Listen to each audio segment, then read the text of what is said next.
Direction Istanbul à présent, où les rues étaient rouges de monde. Aujourd'hui, une marée de drapeaux turcs a envahi la rive asiatique de la ville.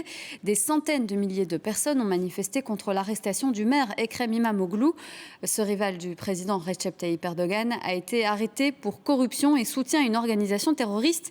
Mais voilà, pour beaucoup, cette arrestation est surtout politique. Philippe Antoine. Un simple quai de gare à Istanbul ce matin. Et déjà, la sensation qu'il va se passer quelque chose de peu commun. Pour rejoindre la rive asiatique de la métropole, d'autres ont choisi le bateau. Tous sont décidés de répondre à l'appel du parti d'opposition pour ce qu'il appelle la marche vers le pouvoir.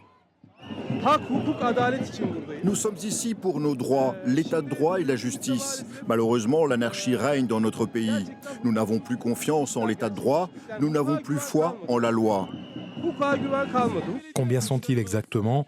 Plusieurs centaines de milliers, certainement. Le chef du parti d'opposition va plus loin. Il affirme qu'il y avait 2 200 000 personnes. La plupart munies d'un drapeau turc et surtout d'une incontestable détermination. Je n'ai pas peur. Pourquoi aurais-je peur? Je n'ai qu'une vie et je suis prête à la sacrifier pour l'État.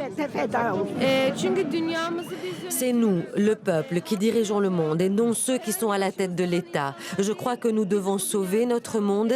C'est la raison pour laquelle je suis ici aujourd'hui. Depuis l'arrestation le 19 mars dernier de l'homme qui est à la fois maire d'Istanbul et principal concurrent du président Erdogan, la Turquie est le théâtre d'une mobilisation populaire qui ne s'était plus vue depuis plus d'une dizaine d'années. Ce qui se traduit aussi par une répression accrue.